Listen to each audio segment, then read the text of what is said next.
தொடர்ந்து நாம் வெளிப்படுத்தின விசேஷம் புஸ்தகத்திலிருந்து கர்த்தருடைய வார்த்தைகளை நாம் தியானித்துக் கொண்டிருக்கின்றோம். கர்த்தராகிய ஆண்டவர் நமக்கு வேதத்தின் மறைப்பொருட்களை கர்த்தர் நமக்கு வெளிப்படுத்தி அதன் மூலமாக நாம் உணர்வடையவும் பரிசுத்தத்தின் மேல் பரிசுத்தமடையவும் தேவ சித்தம் செய்கிறவர்களாய் மாறவும் ஆண்டவர் நமக்கு கிருபை கொடுத்து கொண்டிருக்கின்றார். இந்த நாளிலும் கூட கடந்த சில நாட்களாக நாம் தொடர்ச்சியாக பிலதெல்பியா சபைக்கு ஆண்டவர் கொடுத்த சத்தியத்தை அவர்களோடு பேசின விஷயத்திலிருந்து நாம் பார்த்து கொண்டிருக்கின்றோம்.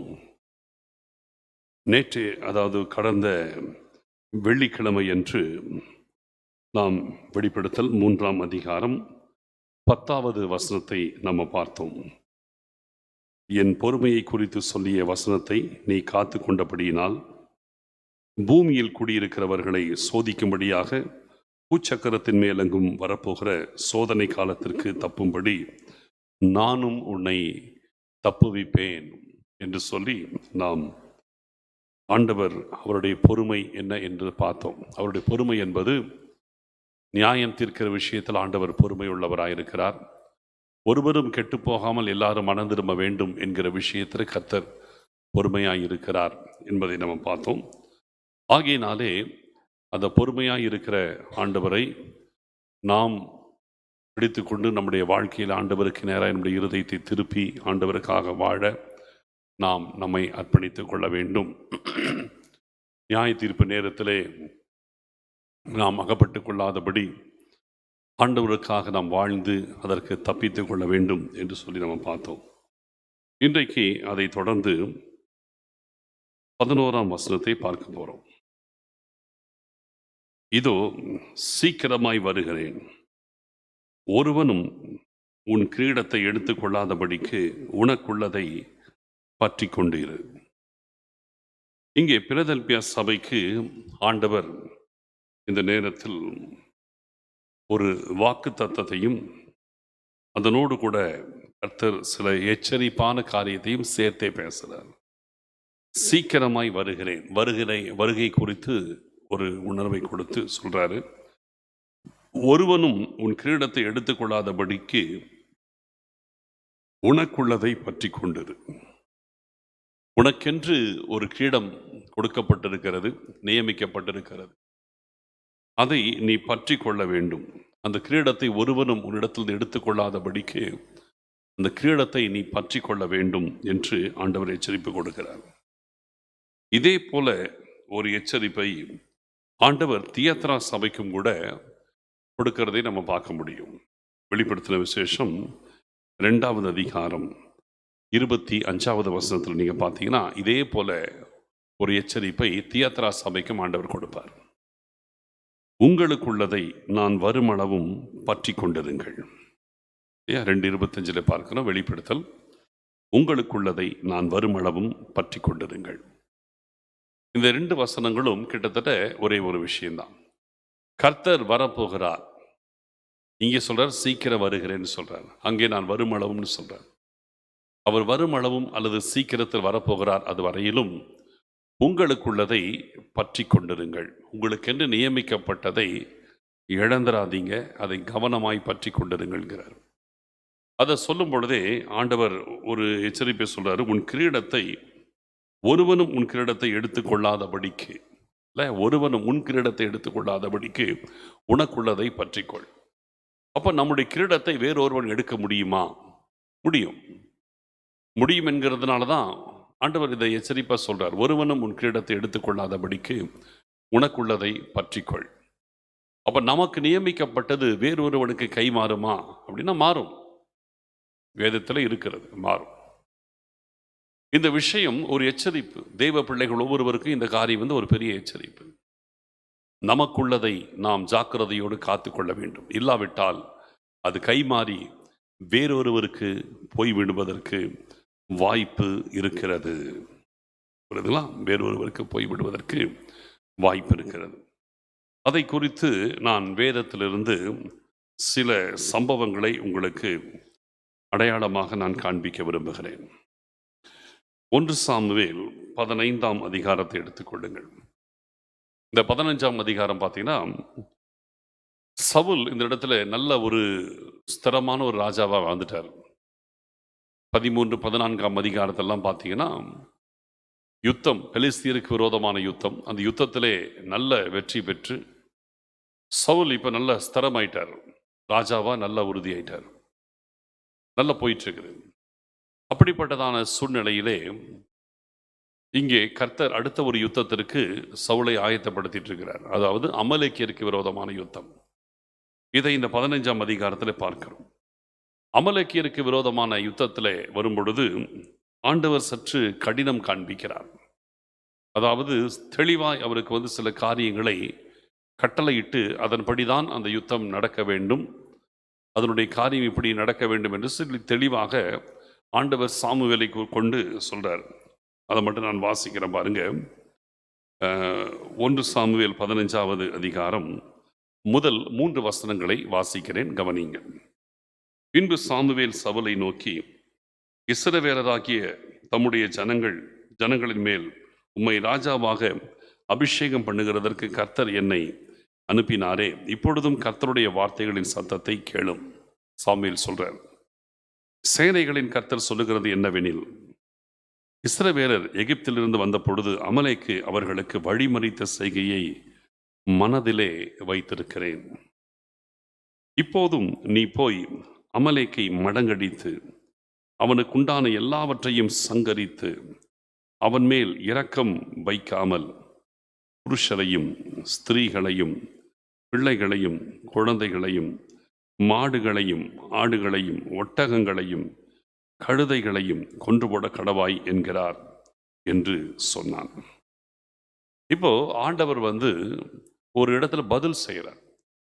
இஸ்ரவேலர்கள் எகிப்தை விட்டு புறப்பட்டு கானானுக்கு நேராய் வரும் பொழுது, அமலேக்கியருடைய தேசத்தின் வழியாய் கடக்கும் பொழுது, அவர்கள் வழிமறித்து இஸ்ரவேல் பாளையத்திலே பலவீனமாய் இருந்த பின்பகுதியில் இருந்த பலவீனர்களை வெட்டினார்கள் என்று சொல்லி வேதத்திலே பார்க்கிறோம். அதை ஆண்டவர் மனதிலே வைத்து, அதற்காக இந்த அமலேக்கியர்களை முழுவதும் சர்வ சங்காரம் பண்ண வேண்டும் என்று கர்த்தர் நினைக்கிறார். அப்படி சர்வ சங்காரம் பண்ண வேண்டும் என்று கர்த்தர் தீர்மானிக்கிறதான அந்த வேளையிலே, இதை ராஜாவாகிய சவுலுக்கு சாமுவேல் மூலமாக ஆண்டவர் சொல்லிட்டார். சகலத்தையும் சர்வ சங்காரம் பண்ணணும். புருஷர்கள், ஸ்திரீகள், ஆடுகள், மாடுகள், கழுதைகள், ஒட்டகங்கள், எல்லாத்தையும், குழந்தைகள், பிள்ளைகள் எல்லாத்தையுமே சர்வ சங்காரம் பண்ணணும்ட்டார். இப்படி ஆண்டவர் சொல்லி இருக்க, இந்த யுத்தத்தின் முடிவிலே பார்த்தீங்கன்னா, சாமுவேல் சொன்ன வார்த்தைகளிலே சவுல் மீறி விடுவார்.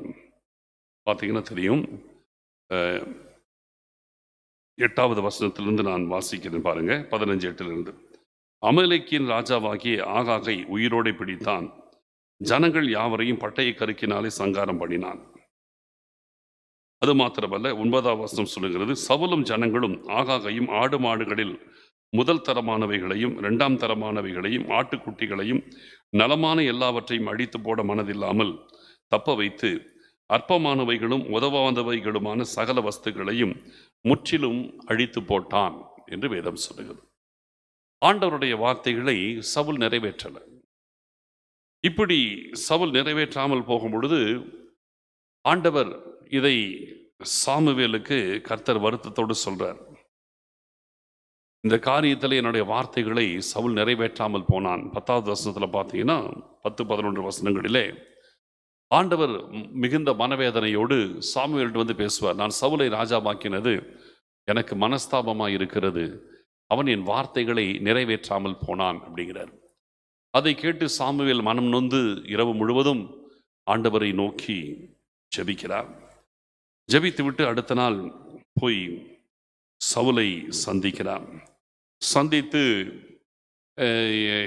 என்ன காரியம் விசாரிக்கும் பொழுது சவுல் சொல்றாரு, முற்றிலும் கர்த்தருடைய வார்த்தையின்படியே நான் யுத்தத்தை செய்து எல்லாவற்றையும் சங்கரித்து விட்டேன்கிறார். உடனே சாமுவேல் கேட்கிறார், நீ சகலத்தையும் சர்வ சங்காரம் பண்ணினால் என் காதுகளிலே கேட்கிற ஆடுகளின் சத்தமும் மாடுகளின் சத்தமும் என்ன அப்படின்னு கேட்கிறார். அப்போ அந்த சத்தத்தை கேட்ட உடனே அதற்கு சவுல் சொல்லுகிற வார்த்தை, ஜனங்கள் அதை தப்புவித்தார்கள். நான் கிடையாது, ஜனங்கள் செய்தாங்க. அடுத்தது என்ன சொல்றாரு? தேவனாகிய கர்த்தருக்கு பலி செலுத்துவதற்காக நாங்கள் அதை வச்சோம் அப்படின்னு சொல்லி சொல்றாரு. இது எல்லாமே தவறான அல்லது பொய்யான விஷயம். ஆண்டவர் சொன்னதை நிறைவேற்றல. நிறைவேற்றாமல் போனதை குறித்து விசாரிக்கப்படும் பொழுது பொய் சொல்லி சமாளிக்கிறார். இந்த காரியத்தை ஏற்கனவே சாமுவேல் சவுலை பார்க்கறதுக்கு முன்னாலேயே ஆண்டவர் சொல்லிட்டார். என் வார்த்தைகளை அவர் நிறைவேற்றவில்லை என்று சாமுவேலுக்கு ஆண்டவர் முதலே சொல்லிட்டார். இப்பொழுது இந்த காரியம் இப்படி இருக்கும் பொழுது சாமுவேல் அதை குறித்து சவுலை கண்டிக்கிறார். 22வது வசனத்திலிருந்து நான் வாசிக்கிறேன் பாருங்க. சவுலை கண்டிக்கிறார் 22, 23 வசனங்களிலே. அதற்கு சாமுவேல், கர்த்தருடைய சத்தத்திற்கு கீழ்ப்படுகிறதை பார்க்கிலும் சர்வாங்க தகனங்களும் பலிகளும் கர்த்தருக்கு பிரியமாயிருக்குமோ? பலியை பார்க்கிலும் கீழ்ப்படிதலும் ஆட்டுக்கடாக்களின் இனத்தை பார்க்கிலும் செவி கொடுத்தலும் உத்தமம். ரெண்டகம் பண்ணுதல் பில்லி சுனிய பாவத்திற்கும் முரட்டாட்டம் பண்ணுதல் அவபக்திக்கும் விக்கிரக ஆராதனைக்கும் சரியாய் இருக்கிறது. நீர் கர்த்தருடைய வார்த்தையை புறக்கணித்து தள்ளினபடியினாலே அவர் உம்மை ராஜாவாயிராதபடிக்கு புறக்கணித்து தள்ளினார் என்றான். ஜட்ஜ்மெண்ட் வருது பாருங்க. நீர் கர்த்தருடைய வார்த்தையை புறக்கணித்து தள்ளினபடியினாலே அவர் உம்மை ராஜாவாயிராதபடிக்கு புறக்கணித்து தள்ளினார். சவுலை கர்த்தர் ராஜாவாக ஏற்படுத்தினார். இப்ப அதே ஆண்டவர் அவரை புறக்கணித்து தள்ளினார் என்று சாமுவேல் சொல்றார். நீர் கர்த்தருடைய வார்த்தையை புறக்கணித்தீர், ஆகையால் நீரும் ராஜாவாயிராதபடி கர்த்தர் உம்மை புறக்கணித்து தள்ளிவிட்டார். இது எவ்வளவு பெரிய ஒரு அதிர்ச்சிகரமான காரியம். மேலும் அப்பொழுது சவுல் சாமுவேல் இடத்துல பாவரிக்கப்படுவார். நான் பாவம் செஞ்சேன், ஜனங்களுடைய சொல்ல கேட்டு நான் இப்படி பண்ணிட்டேன், ஜனங்களுக்கு பயந்து நான் இப்படி பண்ணிட்டேன், என்னை மன்னிக்க வேண்டும், என் பாவத்தை மன்னிக்க வேண்டும், இப்படியெல்லாம் சொல்லி சவுல் அந்த நேரத்தில் அதை பேட்சப் பண்ணுறதுக்கு ட்ரை பண்ணுறான். அப்படி ட்ரை பண்ணாலும் ஜட்ஜ்மெண்ட் வந்தது தான். புரியுதுங்களா? நல்லா கவனிக்கணும்.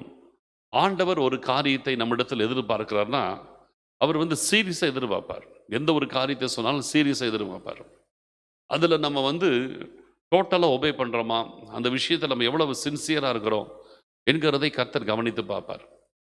அப்படி கவனித்து பார்க்கும் பொழுது அவருடைய பார்வையிலே நாம் சரியில்லாத பட்சத்தில் அதை நம்ம பேட்சப் பண்ணியெல்லாம் அதை அட்ஜஸ்ட் பண்ண முடியாது. ஆண்டவர் சொன்ன விஷயத்தில் நம்ம மீறி விட்டு அதன் பிறகு அதை நம்ம பேட்சப் பண்ணியெல்லாம் அட்ஜஸ்ட் பண்ண முடியாது. ஆண்டவர் சொன்னால் சொன்னது தான். ஆண்டவர் இந்த சவுலை கழுதை தேடி வந்தவனை கொண்டு வந்து ராஜாவாக ஏற்படுத்தினார்.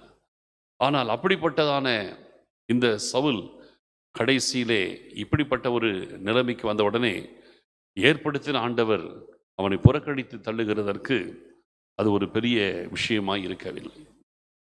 புரிதலா? ஏற்படுத்தினவருக்கு அவனை புறக்கணித்து தள்ளுறது பெரிய விஷயமா இல்லை. சொல்லிட்டார். ஆண்டவர் எவ்வளவு தெளிவாக சொல்லியிருக்கும் பொழுது அவன் அதை மீறும் பொழுது கர்த்தர் அதை ஏற்றுக்கொள்ள மனதா இல்லை, தள்ளிட்டேன்.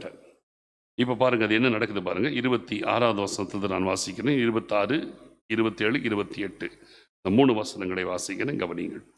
சாமுவேல் சவுலை பார்த்து, நான் உம்மோட கூட திரும்பி வருகிறது இல்லை. அவன் கூப்பிட்றான், என் கூட பலி செலுத்த வாங்கன்னு கூப்பிட்றான். சாமுவேல் சொல்றார், நான் வருவதில்லை. கர்த்தருடைய வார்த்தையை புறக்கணித்தீர், நீ இஸ்ரவேலின் மேல் ராஜாவாயிராதபடிக்கு கர்த்தர் உம்மையும் புறக்கணித்து தள்ளினார் என்றான். போகும்படி சாமுவேல் திரும்புகிற பொழுது சவுல் அவன் சால்வையின் தொங்கலை பிடித்து கொண்டான், அது கிழிந்து போயிற்று. அப்பொழுது சாமுவேல் அவனை நோக்கி, கர்த்தர் இன்று உம்மிடத்திலிருந்த இஸ்ரவேலின் ராஜ்யத்தை கிழித்து போட்டு உம்மை பார்க்கிலும் உத்தமனாயிருக்கிற உம்முடைய தோழனுக்கு அதை கொடுத்தார் என்றான். இப்போ அடுத்த லெவல் கிளியரா வெளியில வருது. அப்பொழுது சாமுவேல் அவனை நோக்கி, கர்த்தர் இன்று உம்மிடத்திலிருந்து இஸ்ரவேலின் ராஜ்யத்தை கிழித்து போட்டு உம்மை பார்க்கிலும் உத்தமனாயிருக்கிற உம்முடைய தோழனுக்கு அதை கொடுத்தார். உம்மை பார்க்கிலும் உத்தமனாயிருக்கிற உன் தோழனுக்கு அதை கொடுத்தார். எவ்வளவு டேஞ்சர் பார்த்தீங்களா? சவுலை கர்த்தர் ராஜாவாக்குனது பெரிய ஒரு கிஃப்ட் அவனுக்கு. அவனுக்கு பிறகு அவனுடைய குமாரன் யோனத்தான் ராஜாவா வர வேண்டியது. இப்படி அந்த சந்ததியில ஆளுகை இருக்கணும். இது வர வேண்டிய காரியம். ஆனால் இந்த முதல் ராஜாவாய் இருந்த சவுல் ஆண்டவருடைய வார்த்தைகளை புறக்கணித்து போட்ட பொழுது ஆண்டவரும் அவரை ராஜாவாயிராதபடிக்கு புறக்கணித்து விட்டார். புறக்கணித்து விட்டு ஆண்டவர் என்ன செய்யறாரு, அவனை பார்க்கிலும் உத்தமனாய் இருக்கிற அவனுடைய தோழனுக்கு அதை கொடுத்தாருங்கிற. அவனை விட பெட்டரான ஒரு ஆளை ஆண்டவர் செலக்ட் பண்ணிட்டார். அவனை பார்க்கிலும் உத்தமனாய் இருக்கிறவன் தோழன், அதுதான் தாவீது. இப்ப சவுலுக்கு இருந்ததான அந்த கிரீடம் இப்ப தாவீதுக்கு கை மாறி விட்டது. உன் கிரீடத்தை ஒருவரும் எடுத்துக்கொள்ளாதபடிக்கு எச்சரிக்கையாயிரு என்று பிலதெல்பியா சபைக்கு ஆண்டவர் சொல்றார். ஒருவனும் உன் கிரீடத்தை எடுத்துக்கொள்ளாதபடிக்கு எச்சரிக்கையாயிரு. சவுல் எச்சரிக்கையா இல்லை. அவருடைய ராஜரீகம், அந்த கிரீடம் இப்பொழுது கை மாறி விட்டது, தாவீதுக்கு போய்விட்டது. அப்ப கிரீடம் மாறுமா? மாறும். தானா மாறாது. நாம் தவறு செய்யும் பொழுது, ஆண்டவருடைய வார்த்தைகளை புறக்கணிக்கும் பொழுது, ஆண்டவருடைய வார்த்தைகளை துணிகரமாய் மீறும் பொழுது, ஆண்டவர் நமக்கு வைத்திருக்கிறதான கிரீடம், இதுவாகிதும் ராஜரீக கிரீடம், நமக்கு கர்த்தர் நியமித்திருக்கிற ஜீவ கிரீடத்தை நாம் இழக்கக்கூடிய அபாயம் இருக்கிறது. நல்லா கவனிக்கணும். ஆண்டவர் உங்களுக்கென்று வைத்திருக்கிறதான ஜீவ கிரீடம் என்று ஒன்று இருக்கிறது. அந்த ஜீவ கிரீடத்தை கர்த்தர் நமக்கு வைத்திருக்கிறார். அந்த கிரீடத்தை ஒருவனும் எடுத்துக்கொள்ளாதபடிக்கு நீ எச்சரிக்கையாய் இருக்கிறார். உனக்கென்று நான் நியமித்து வைத்திருக்கிற காரியம் இருக்கிறது.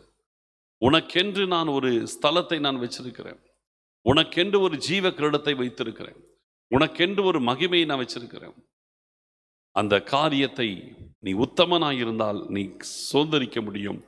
இல்லாவிட்டால் நீ ஆண்டவருடைய வார்த்தையை மீறினால் உன்னை பார்க்கிலும் உத்தமனாயிருக்கிற வேறொருவன் கையிலே அது கொடுக்கப்படும் என்று ஆண்டவர் சொன்னது சவுல் வாழ்க்கையில் அப்படியே நிறைவேறுகிறத நம்ம பார்க்கிறோம். சவுல் வாழ்க்கையில் அப்படி நிறைவேறிடுச்சு. சொன்னது போலவே கிரீடம் தாவீதுக்கு கை மாறிவிட்டது. நல்லா கவனிக்கணும். இதனுடைய காரணம் என்ன? ஏன் கிரீடம் மாறுச்சு?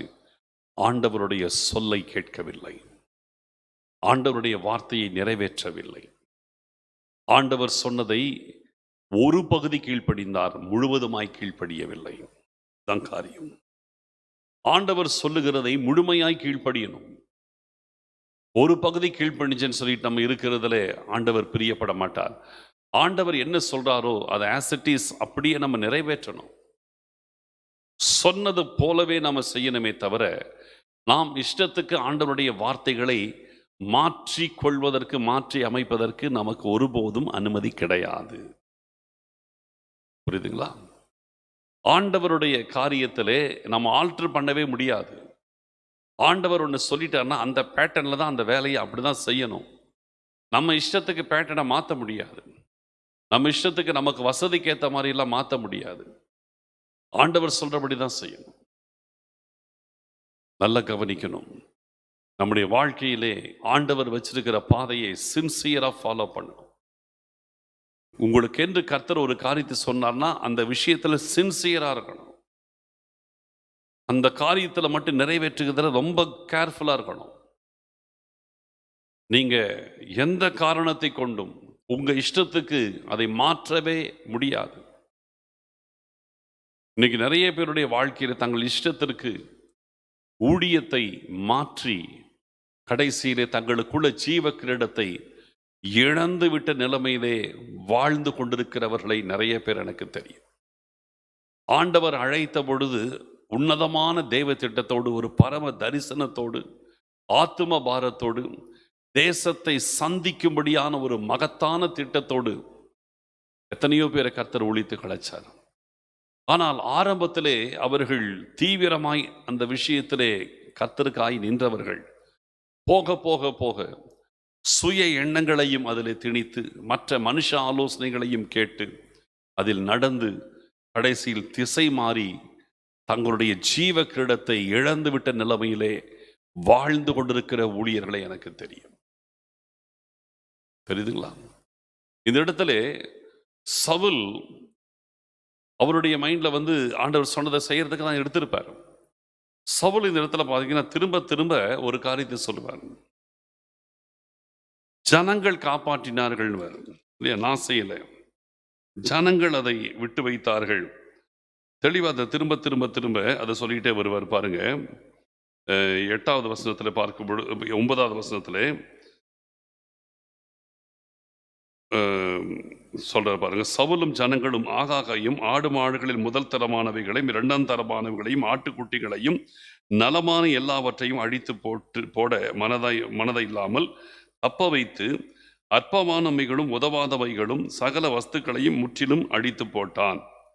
அப்ப இந்த இடத்துல பார்க்கும் பொழுது இந்த விஷயத்திலே அவன் பாதிதான் கேட்டான். அதற்கு பிறகு அவன் சொல்றான் பாருங்க, 15வது வசனத்திலே, அதற்கு சவுல் அமலேக்கியரிடத்திலிருந்து அவைகளை கொண்டு வந்தார்கள்.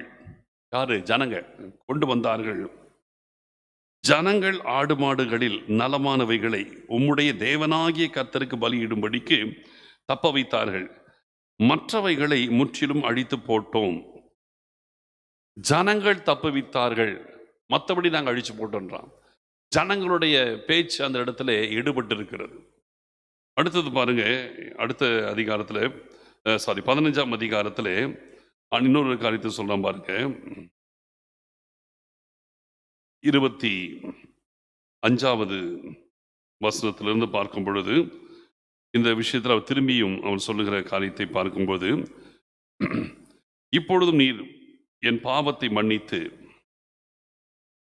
நான் கர்த்தரை பணிந்து கொள்ளும்படி என்னோடு கூட திரும்பி வாரும் என்று அவர் கேட்கிறார்.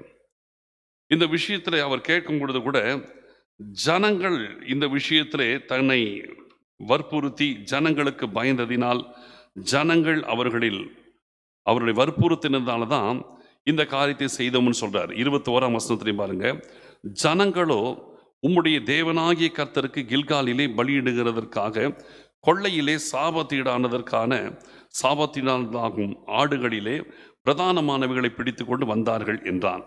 பாருங்க, 21ஆம் வசனத்தை திருப்பியாத்தான் சொல்றாரு. ஜனங்களோ உம்முடைய தேவனாகிய கர்த்தருக்கு கில்காலிலே பலியிடுகிறதற்காக கொள்ளையிலே சாபத்தீடாகும் ஆடு மாடுகளிலே பிரதானமானவைகளை பிடித்து கொண்டு வந்தார்கள் என்றான். சாபத்தீடானதை எப்படி கர்த்தருக்கு பலி செலுத்த முடியும்? அதை யோசிக்க வேண்டாமா? இல்லையா? அதுவே தப்பு. அதையும் ஜனங்க செய்தாங்கன்றார். கர்த்தர் இந்த சவுலுக்கு தான் கர்த்தர் தன்னுடைய வார்த்தையை கொடுத்தாரே தவிர ஜனங்களுக்கு கொடுக்கல. ஜனங்கள் சொல்றது எல்லாத்தையும் சவுல் கேட்க முடியாது, கேட்கக்கூடாது. ஆனா இந்த இடத்துல ஜனங்களோட இன்ஃப்ளூயன்ஸ் அங்கே நடந்திருக்குது, ஏதோ நடந்திருக்குது. அதனால திரும்பி திரும்பி ஜனங்களையும் சொல்லிட்டே இருக்கிறார். ஆக மொத்தத்தில் ஜனங்கள் என்னதான் சொல்லியிருந்தாலும் சவுல் கன்வின்ஸ் ஆகி போயிருக்க கூடாது. விளைவு என்ன? கிரீடம் கைமாறியது. அதனால உங்களுக்குள்ளதை நீங்கள் காத்து கொள்ளணும்னா ஆண்டவர் சொல்றதை மட்டும் கேளுங்க. புரியுதா? ஆண்டவர் உங்களுக்கு என்ன சொல்றாரோ அதை மட்டும் கேளுங்க. வேத வசனம் உங்களுக்கு என்ன சொல்லுகிறதோ அதை மாத்திரம் கேளுங்க. ஆண்டவருடைய வார்த்தையை மாத்திரம் கேட்டு அதற்கு மாத்திரம் கீழ்ப்படிங்க. ஜனங்கள் உங்களை சுத்தி இருக்கிறவங்க 1000 சொல்லுவாங்க. வேத வசனத்திற்கு புறம்பாய் நீங்கள் செய்யும்படி பல விஷயங்களை ஜனங்கள் உங்களுக்கு சொல்லத்தான் செய்வாங்க. கடைசியில் விளைவை நீங்க தான் சந்திக்க வேண்டி வரும். ஜனங்கள் சொன்னாங்க இந்த இடத்துல சவுல் சொல்லும் பொழுது அது எதுவுமே எடுபடவில்லை. விளைவை சந்தித்தது சவுல் தான். ராஜ்யபாரத்தை இழந்தது சவுல் தான். அவனுக்குரிய கிரீடத்தை தாவீதுக்கு இழந்தது சவுல் தான். ஜனங்கள் சொல்வதை கேட்டு பாதிக்கப்பட்டவன் சவுல். என்னைக்குமே சொல்றேன், கர்த்தர் சொன்னால் கர்த்தர் சொன்னதுக்கு மட்டும் கீழ்ப்படிங்க. ஜனங்கள் சொல்றது, எல்லாரும் போற வரவங்க எல்லாம் சொல்றதெல்லாம் கேட்டு கீழ்ப்படிஞ்சிங்கன்னா அந்த காரியம் உங்கள் வாழ்க்கையில உங்களுக்கு பாதிப்பை ஏற்படுத்தும்.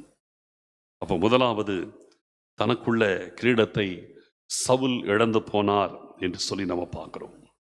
இப்போ இன்னொரு சம்பவம், மத்தேயு எழுதின சுவிசேஷம்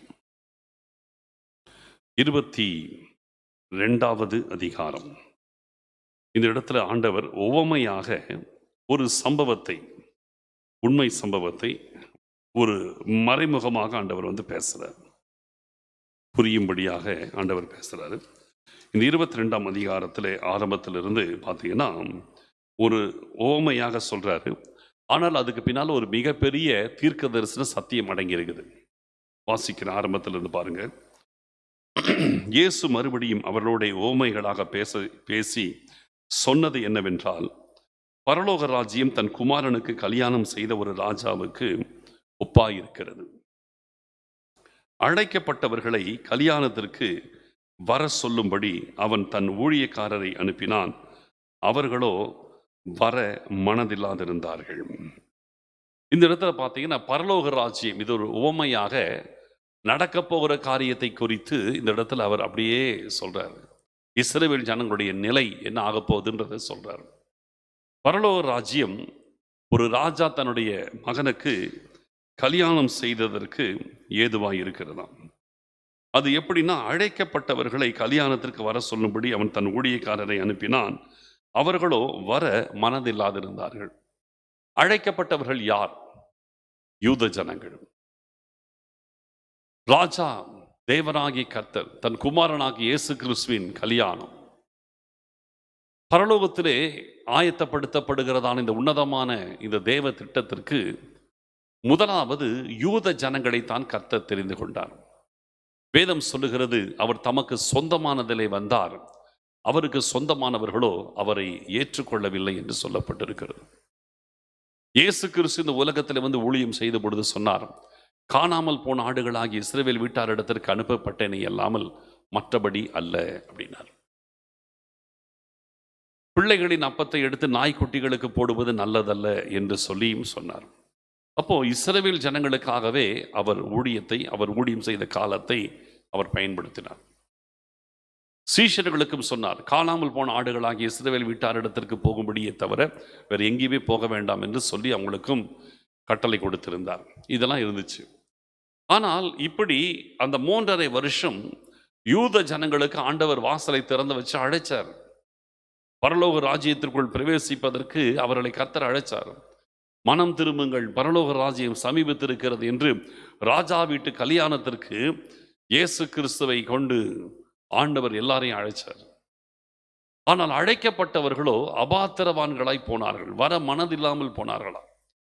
யூத ஜனங்கள் இயேசு கிறிஸ்துவின் அழைப்பை ஏற்றுக்கொள்ள மனதில்லாமல் போனாங்க. இந்த யூத ஜனங்களை கர்த்தர் அழைப்பதற்கு தம்முடைய ஊழியக்காரரை அனுப்பினான் போட்டிருக்கு. இயேசு கிறிஸ்து மாத்திரமல்ல, அதுக்கு முன்னால் இருந்தே எத்தனையோ தீர்க்கதரிசிகள், தேவ மனுஷர்கள், பரிசுத்தவான்களை கர்த்தர் அனுப்பி அந்த ஜனங்களை மனம் திரும்ப கர்த்தருடைய வழிகளிலே நடக்கும்படி ஆண்டவர் சொன்னார். ஆனால் அவர்களோ அதை ஏற்றுக்கொள்ள மனதாகவே இல்லை. என்ன சொன்னாங்கன்னு பார்க்கும் பொழுது, அவன் திரும்ப சொல்லுகிறான். 4வது வசனத்தில் வாசிக்கிறேன். அப்பொழுது அவன் வேறு ஊழியக்காரரை அழைத்து, நீங்கள் போய், இதோ என் விருந்தை ஆயத்தம் பண்ணினேன், என் எருதுகளும் என் கொழுத்த ஜந்துக்களும் அடிக்கப்பட்டது, எல்லாம் ஆயத்தமாயிருக்கிறது, கல்யாணத்திற்கு வாருங்கள் என்று அழைக்கப்பட்டவர்களுக்கு சொல்லுங்கள் என்று அனுப்பினான். அழைக்கப்பட்டவர்களோ அதை அசட்டை பண்ணி, ஒருவன் தன் வயலுக்கும் ஒருவன் தன் வியாபாரத்திற்கும் போய்விட்டான், மற்றவர்கள் அவன் ஊழியக்காரரை பிடித்து அவமானப்படுத்தி கொலை செய்தார்கள். இந்த இடத்துல பார்க்கும்போது தன்னுடைய ஊழியக்காரரை வரிசையாய் அனுப்பிட்டே இருக்கிறார். அப்படி வரிசையாக அவர் அனுப்பி கொண்டே இருக்கும் பொழுது அவங்க ஒவ்வொருத்தரும் ஒரு சாக்கு சொல்றாங்க. நான் வயல்வெளிக்கு போறேன், நான் வியாபாரம் பண்ண போறேன், இப்படி பல காரியங்களை சொல்லி இவர்கள் அந்த ராஜாவினுடைய அழைப்பை அசட்டை பண்ணிட்டே இருந்தாங்க. ராஜாவுடைய அழைப்பை இவங்க அசட்டை பண்ணிக்கிட்டே இருந்தாங்க. கடைசியிலே சில ஊழியக்காரரை பிடித்தாங்க, கொலை செஞ்சாங்க, இப்படிலாம் பண்ணிட்டாங்க. எத்தனையோ தீர்க்கதரிசிகள் இரத்த சாட்சியாய் இந்த யூத ஜனங்களின் கையிலே மாட்டி மரித்து போனார்கள். இதுதான் ஆண்டவர் சொல்றார். ராஜா அதை குறித்து கேள்விப்பட்டு கோபமடைந்து தன் சேனைகளை அனுப்பி அந்த கொலை பாதகரை அழித்து அவர்களை பட்டணத்தையும் சுட்டெரித்தான். அப்பொழுது அவன் தன் ஊழியக்காரரை நோக்கி, கல்யாண விருந்து ஆயத்தமாய் இருக்கிறது, அழைக்கப்பட்டவர்களோ அதற்கு அபாத்திரமாய் போனார்கள். ஆகையால் நீங்கள் வழி சந்திகளிலே போய் காணப்படுகிற யாவரையும் கல்யாணத்திற்கு அழைத்து கொண்டு வாருங்கள் என்றான். இப்ப ராஜா என்ன சொல்றது பார்த்தீங்களா? ஆகையால் நீங்கள் வழி சந்திகளிலே போய் காணப்படுகிற யாவரையும் கல்யாணத்துக்கு அழைத்து கொண்டு வாருங்கள். ஏன்? அழைக்கப்பட்டவர்களோ அதற்கு அபாத்திரமாய் போனார்கள். அழைக்கப்பட்ட யூதர்கள் அபாத்திரமாய் போய்விட்டபடினாலே வழி சந்திகளிலே போய் காணப்படுகிற எல்லாரையும் கல்யாண விருந்துக்கு அழைச்சிட்டு வாங்க, விருந்து ரெடியா இருக்குது, ஆகையினாலே காணப்படுகிற எல்லாரையும் அழைச்சிட்டு வாங்க. அந்த காணப்படுகிற அழைக்கப்பட்ட வழி சந்திகளிலே நின்றவர்கள் அதுதான் நாம, புறஜாதி ஜனங்கள். அழைக்கப்பட்ட இஸ்ரவேலர்கள், யூத ஜனங்கள் அழைப்பை உதாசீனப்படுத்தினாங்க, ஆண்டவரை அவமானப்படுத்தினாங்க, அவர் அனுப்பின ஊழியக்காரரை கொலை செய்தார்கள். ஆண்டவரை ஏற்றுக்கொள்ளல, அழைப்பை ஏற்றுக்கொள்ளல. நான் வியாபாரத்துக்கு போகணும்னா, ஒருத்தர் நான் வயல் நிலத்துக்கு போகணும்னா அவன் தன் சொந்த காரியத்தை செய்ய போனாங்களே தவிர ராஜாவுடைய அழைப்பை புறக்கணித்து விட்டார்கள். ஒன்று சொல்றேன், ராஜா இன்றைக்கும் அழைக்கிறார். இயேசு ராஜா ஒவ்வொருத்தரையும் அழைக்கிறார், பரலோகத்திற்கு அழைக்கிறார். மனம் திரும்புங்கள், பரலோக ராஜ்யம் சமீபத்திருக்கிறதுன்னு அழைக்கிறார். இன்னைக்கு நிறைய பேர் என்ன செய்யறாங்க தெரியுமா? நான் வியாபாரத்துக்கு போறேன்னு ஓடிடுறாங்க, பிசினஸ்.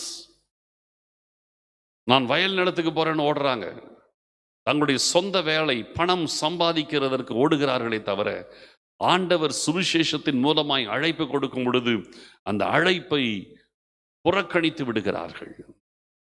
அந்த அழைப்பை புறக்கணித்து விடுகிறார்கள். கடைசி காலத்தின் ஒரு ரகசியத்தை இப்ப நான் உங்களுக்கு கனெக்ட் பண்ணி சொல்றேன். பரலோக ராஜ்யத்திலே ஆண்டவர் இஷ்டம் போல எல்லாரையும் அள்ளி போடுறது கிடையாது. எல்லாம் கவனிச்சுங்க. கிடைக்கிறதெல்லாம் போட்டு அப்படி டம்ப் பண்ற இடம் கிடையாது பரலோக ராஜ்யங்கிறது. அப்படி கிடையாது. ஆண்டவர் ஒரு குறிப்பிட்ட எண்ணிக்கை வைத்திருக்கிறார். புரியுதுங்களா? குறிப்பிட்ட எண்ணிக்கை வைத்திருக்கிறார். இது நான் நிறைய முறை என் செய்திகளிலே ஜனங்களுக்கு நான் எச்சரிப்பாக சொல்லிக்கொண்டு வருகிறேன். இது ஒரு பரலோக ரகசியம். ஆண்டவர் வெளிப்படுத்தி காட்டினதை நான் எல்லா இடங்களிலும் இதை எச்சரிப்பாய் சொல்லிக் கொண்டிருக்கிறேன். மீண்டும் இன்னொரு விசை இந்த செய்திக்காக அதை நான் நினைப்பூட்டுறேன். ரோமருக்கு எழுதின நிருபம் 11ஆம் அதிகாரம் 25வது வசனம். மேலும் சகோதரரே, நீங்கள் உங்களையே புத்திமான்கள் என்று எண்ணாதபடிக்கு ஒரு ரகசியத்தை உங்களுக்கு அறிவிக்க வேண்டும் என்றிருக்கிறேன். அது என்னவெனில், புறஜாதியாருடைய நிறைவு உண்டாகிற வரைக்கும் இஸ்ரவேலரில் ஒரு பங்குக்கு கடினமான மனது உண்டாயிருக்கும். புறஜாதியாருடைய நிறைவு உண்டாகிற வரைக்கும் இஸ்ரவேலரில் ஒரு பங்குக்கு கடினமான மனது உண்டாயிருக்கும். புறஜாதியருடைய நிறைவு, ஆண்டவர் ஒரு நிறைவை வச்சிருக்கிறார். புரியுதுங்களா? புறஜாதியருடைய நிறைவுன்னு ஒன்று இருக்குது. நிறைஞ்சிருச்சுன்னா அவ்வளோதான், ஓகே, முடிஞ்சு போச்சு. இந்த இடத்துல ஒரு டம்ளர் இருக்கு, இதில் நிறையிறதுக்குன்னு ஒரு அளவு இருக்குது. அந்த அளவுக்கு தான் அதில் ஊற்ற முடியும். நிறைஞ்சிருச்சுன்னா அதுக்கு பிறகு எல்லாம் முடிஞ்சிருக்கணும், அதுக்கு பிறகு ஊற்ற முடியாது, அவ்வளோதான். ஊற்றுறதெல்லாம் வீணாய் போகும். ஒரு நிறைவுன்னா அதுக்குன்னு ஒரு அளவு இருக்குது, இஷ்டம்போல ஊற்றிட்டு இருக்க முடியாது. பரலோகத்திற்கும் ஆண்டவர் ஒரு நிறைவுன்னு வச்சிருக்காரு. அந்த நிறைவு வந்த உடனே ஸ்டாப் பண்ணிடுவார். நல்லா கவனிங்க. இப்ப உங்களுக்கு நேர அழைப்பு வருது.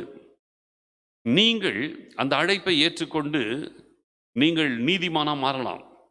தேவன் எவர்களை முன்குறித்தார் அவர்களை அழைக்கிறார், அழைத்தவர்களை நீதிமான்களை மாத்துறார். அந்த அழைப்பை நீங்கள் ஏத்துட்டீங்கன்னா நீங்க நீதிமானா மாறிடலாம். நீதிமானாய் மாறின பிறகு அந்த நீதியில உங்களை நடக்க பண்ணி கர்த்தர் மகிமைப்படுத்திடுவார், பரலோகத்துக்கு எடுத்துடுவார். ஆனால் அந்த அழைப்பை நீங்கள் அசட்டை பண்றதுக்கு உங்களுக்கு உரிமை இருக்கிறது. பாருங்க, ராஜா அழைக்கிறாரு. அந்த நேரத்தில் அந்த நபர்கள் அந்த அசட்டை பண்றாங்க. அவங்களுக்கு உரிமை இருக்குது, அசட்டை பண்றாங்க. என்ன, வயல் நிலத்துக்கு போறேன்றான். இன்னொருத்தர் சொல்றான், நான் வியாபாரம் பண்ண போறேன்றான். சொல்லி அசட்டை பண்றாங்க. ராஜா அதை பத்தி ஒன்றும் சொல்லலை. அசட்டை பண்ணி ரைட், ஓகே, விட்டுடு. அவனுக்கு வர மனசு இல்லையா, விட்டுரு. அவனை வலுக்கட்டாயமாய் கட்டி இழுத்துட்டெல்லாம் வர வேண்டாம் இல்லையா? நினைச்சிருந்தா ராஜா அந்த அழைக்கப்பட்டவங்களெல்லாம் வரலெல்லாம் போட்டு கட்டி அரெஸ்ட் பண்ணி பலவந்தமாய் கொண்டு உட்கார வச்சிருக்கலாம் இல்லையா? உள்ள பண்ண மாட்டார். அப்படியெல்லாம் ஆண்டவர் பண்ண மாட்டார். ஒருத்தன் வரலன்னு விட்டுருவார். பலவந்தம் பண்ணி கட்டி போட்டு இதெல்லாம் இழுத்து கொண்டு தான் உள்ள உட்கார வைக்க மாட்டார் பரலோகத்தில். அப்போ உங்களுக்கு நேரம் அந்த சான்ஸ் வருது. அந்த சான்ஸை நீங்கள் யூஸ் பண்ணிட்டீங்கன்னா அந்த நிறைவு, அந்த எண்ணிக்கைக்குள்ளே நீங்கள் அந்த அக்கௌண்ட்டில் உள்ள நுழைஞ்சிருவீங்க. நீங்கள் அந்த இடத்த மிஸ் பண்ணிட்டீங்க, நீங்கள் அசட்டை பண்ணி தூக்கி போட்டுட்டீங்கன்னா அது அடுத்தடுத்த ஆளுக்கு அந்த கால் போயிட்டே இருக்கும்.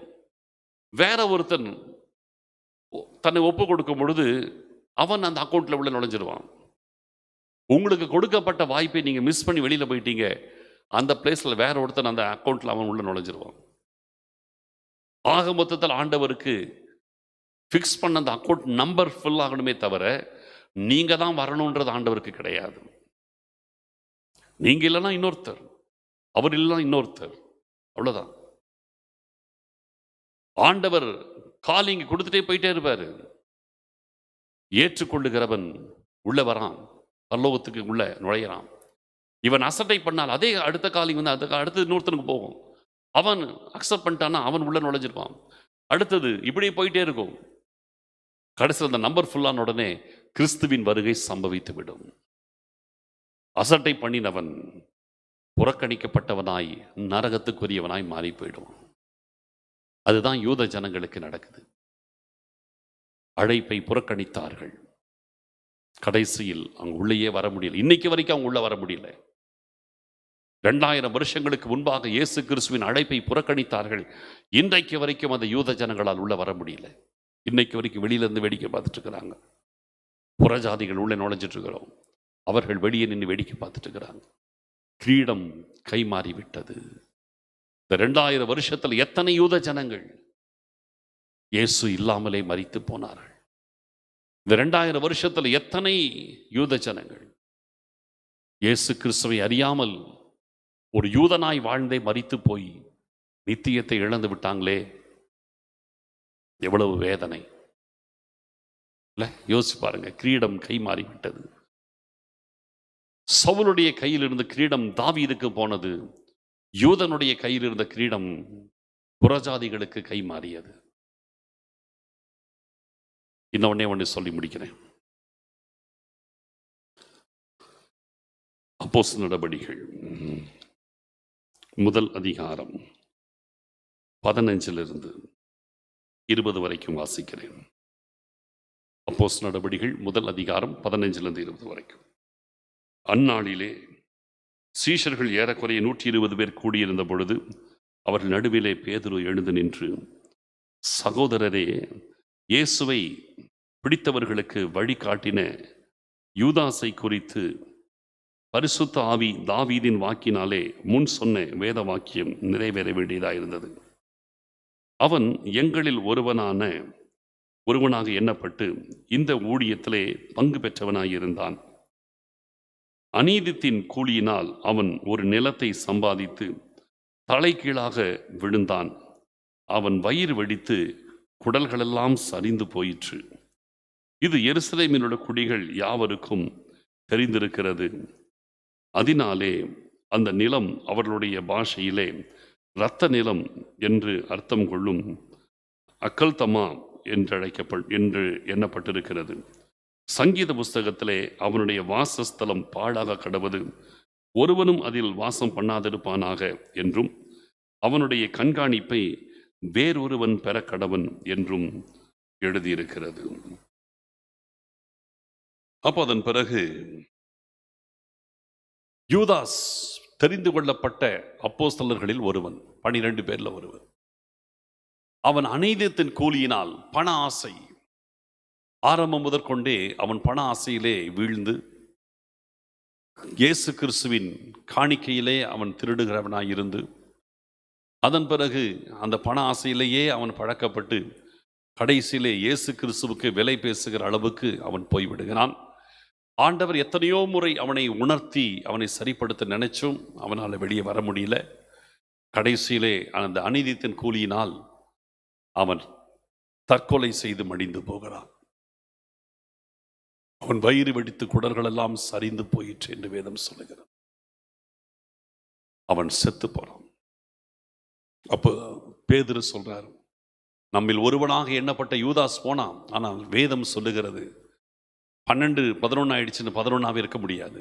சங்கீத புஸ்தகத்தில் சொல்லப்பட்டிருக்கிறது, அவனுடைய இடத்தை வேறொருவன் நிரப்ப வேண்டும். சங்கீத புஸ்தகத்தில் அவனுடைய வாசஸ்தலம் பாழாக கடவது, ஒருவனும் அதில் வாசம் பண்ணாதிருப்பானாக என்றும், அவனுடைய கண்காணிப்பை வேறொருவன் பெற கடவன் என்றும் எழுதியிருக்கிறது. அந்த இடத்துல வேற ஒருத்தரை ரீப்ளேஸ் பண்ணணும். ஆரம்ப முதலே நம்மோடு கூட இருந்தவர்களில் சிலரை தெரிந்து கொள்ள வேண்டும் என்று 2 பேரை தெரிந்து கொள்றாங்க. அதிலே சீட்டு போடுகிறார்கள். மத்தியா என்ற ஒரு மனுஷனுக்கு சீட்டு விழுகிறது. அவன் யூதாசுடைய இடத்தை அப்போஸ்தல பட்டத்திலே அவன் சேர்த்துக் கொள்ளப்படுகிறான். இதெல்லாம் கவனிங்க. யூதாசுடைய கிரீடம் இங்கே மத்தியாவுக்கு கை மாறிவிட்டது. யூதாஸ் என்ன ஒரு அற்புதமான ஒரு அழைப்பு! இயேசு கிறிஸ்துவுக்கு அப்போஸ்தலன், உன்னதமான அந்த 12 பேர் அடங்கிய அந்த நிலையிலே அவன் அழைக்கப்பட்டும் கடைசியிலே பண ஆசை அவனை அந்த கிரீடத்தை இழக்க செய்து விட்டது. அவன் மரித்து போகிறான். அந்த கிரீடம் மத்தியா என்ற வேறொருவனுக்கு கை மாறி விடுகிறது. நல்லா யோசிச்சு பாருங்க. ஆண்டவருடைய வார்த்தைகளை சரியாய் நிறைவேற்றாமல் கீழ்ப்படியாமல் போன சவுலுடைய கிரீடம் தாவீதுக்கு கை மாறியது. யூத ஜனங்கள் ஆண்டவருடைய அழைப்புக்கு செவி கொடுக்காமல் சாக்கு போக்கு சொல்லி அவர்களுடைய கிரீடம் புறஜாதிகளுக்கு கை மாறியது. அடுத்ததாக உன்னதமான அப்போஸ்தல பட்டத்தில் இருந்த யூதாசுடைய கிரீடம் மத்தியா என்ற ஒரு மனுஷனுக்கு கை மாறியது. பண ஆசை, பண ஆசை, கீழ்ப்படியாமை, ஆண்டவருடைய வார்த்தைகளை அசட்டை பண்ணுதல், இவைகள் எல்லாம் உங்களுடைய ஜீவ கிரீடத்தை கைமாற பண்ணிவிடும். ஒருத்தனுக்கு பண ஆசை, இன்னொருத்தர் ஆண்டவருடைய வார்த்தை அசட்டை பண்ணுது, இன்னொருத்தர் ஆண்டவருடைய வார்த்தைக்கு கீழ்ப்படியாமல் போனது. இது எல்லாமே கிரீடத்தை கைமாற பண்ணிவிட்டது. தெய்வ பிள்ளையே, உங்களுக்கென்று கர்த்தர் ஒரு கிரீடத்தை வச்சிருக்கிறார். அதை இழந்துராதீங்க. உனக்குள்ளதை நான் வருமளவும் பற்றி கொண்டிருக்கிறார். உன் கிரீடத்தை ஒருவனும் எடுத்துக்கொள்ளாதபடிக்கு எச்சரிக்கையாக இருக்கிறார் ஆண்டவர். ஏன்னா நீங்க மிஸ் பண்ணீங்கன்னா மிஸ் ஆயிடும். மிஸ் பண்ணிடாதீங்க. உங்களுக்கு கர்த்தர் கிருபையாய் இந்த ரட்சிப்பின் அனுபவத்தை கொடுத்திருக்கிறார். அந்த கிரீடத்தின் நிச்சயத்தை கொடுத்திருக்கிறார். ஜீவ கிரீடத்தின் நிச்சயத்தை கொடுத்திருக்கிறார். நீங்கள் ஆண்டவருக்குள் வந்தும் ஆண்டவருக்கு கீழ்ப்படியாமல் போனால் நீங்கள் இழந்துருவீங்க. புரியுதுங்களா? யூத ஜனங்கள் ஆண்டவருக்குள்ளேயே வராமலே இழந்துட்டாங்க. சவுல் உள்ள வந்து அதன் பிறகு கீழ்ப்படியாமல் போல் இறந்து விட்டான். யூதாஸ் ஆண்டவரோடு ஊழியம் செய்தும் கடைசியிலே பண ஆசையினாலே அவன் கிரீடத்தை இழந்து விட்டான். இன்னைக்கு எத்தனையோ பேர் இயேசு கிறிஸ்துவோடு ஊழியம் செய்தவர்கள் பண ஆசையினாலே கிரீடத்தை இழந்து விட்ட நிலைமையில் இன்றைக்கும் உலகத்தில் இருக்கிறாங்க. எனக்கு தெரியும். பண ஆசையினாலே கிரீடத்தை இழந்து விட்ட நிலைமையிலே வாழ்ந்துட்டுக்கிறாங்க. கிரீடம் போயிடுச்சு. பண ஆசையினாலே, பாவத்தினாலே, ஏதோ ஒரு உலகத்தின் காரியத்தினாலே தங்கள் கிரீடத்தை இழந்து விட்டு நடைபெணமாக இந்த உலகத்தில் வாழ்ந்துட்டுக்கிறாங்க. அவர்கள் மரிக்கும் பொழுது ஜீவ கிரீடம் அவர்களுக்கு கொடுக்கப்படுவதில்லை. அந்த நிலை ஒருவருக்கும் வராதபடிக்கு ஜாக்கிரதையோடு கர்த்தர் வருமளவும் உங்களுக்குள்ளதை நீங்கள் காத்து கொள்ளுங்கள். இதோ சீக்கிரமாய் வருகிறேன். உன்னுடைய கிரீடத்தை ஒருவனும் எடுத்துக்கொள்ளாதபடிக்கு அதை காத்துக்கொள் என்று ஆண்டவர் சொல்றார். சீக்கிரம் இயேசு கிறிஸ்து வரப்போறார். உங்கள் கிரீடத்தை ஜாக்கிரதையோடு காத்து கொள்ளுங்கள். வசனத்தின்படி வாழுங்கள். ஆண்டவருடைய வசனத்தை தவிர வேறு எதற்கும் செவி கொடுக்காதீங்க. சீக்கிரம் இயேசு கிறிஸ்து வரப்போகிறார். நீங்கள் கிரீடம் சூட்டப்படுவீர்கள். அதற்கு முன்பாக இழந்து விடாதபடிக்கு காத்துக்கொள்ளுங்கள். ஜெபிக்கலாம். ஸ்தோத்திரம் ஆண்டவரே, எங்கள் அருமையான பரிசுத்தமுள்ள எங்கள் பிதாவே, எங்கள் இயேசுராஜா, நீங்கள் சீக்கிரம் வருகிறேன் என்று சொல்றீங்க. எங்களுக்கென்று நீங்கள் நியமித்த கிரீடத்தை வேறு ஒருவன் எடுத்துக்கொள்ளாதபடிக்கு நாங்கள் அதை ஜாக்கிரதையோடு பற்றி கொள்ள வேண்டும் என்ற ஒரு எச்சரிப்பை கொடுத்திருக்கிறீங்க. தேவரீர் எங்களுக்கு நியமிக்கப்பட்ட எதையும் நீங்கள் வருமளவும் நாங்கள் ஜாக்கிரதையோடு காத்துக்கொள்ள எங்களுக்கு உதவி செய்யுங்க. வேதத்திலே நாங்கள் சம்பவங்களை பார்த்தோம். சவுல் இழந்தார், யூதாஸ் இழந்தான், யூத ஜனங்கள் இழந்தாங்க. இன்றைக்கும் எங்கள் கண்களுக்கு முன்பாக எத்தனையோ ஊழியக்காரர்கள் இழந்து விட்ட நிலைமையில் இருக்கிறாங்கப்பா. நாங்கள் ஜாக்கிரதையோடு உடைய வருகை வரைக்கும் எங்களுக்கு என்று நியமிக்கப்பட்ட கிரீடத்தை காத்துக்கொள்ள எங்களுக்கு உதவி செய்யுங்க. ஆசீர்வதிங்க, பாதுகாத்துக் கொள்ளுங்க. துதிகன மகிமை யாவற்றையும் நாங்கள் உமக்கு மாத்திரம் செலுத்துகிறோம். இயேசு கிறிஸ்துவின் மூலம் ஜெபிக்கிறோம் நல்ல பிதாவே, ஆமென். என் ஆத்துமாவே கர்த்தரை ஸ்தோத்திரி, என் முழு உள்ளமே அவருடைய பரிசுத்த நாமத்தை ஸ்தோத்திரி. என் ஆத்துமாவே கர்த்தரை ஸ்தோத்திரி, அவர் செய்த சகல உபகாரங்களையும் மறவாதே. ஆமென்.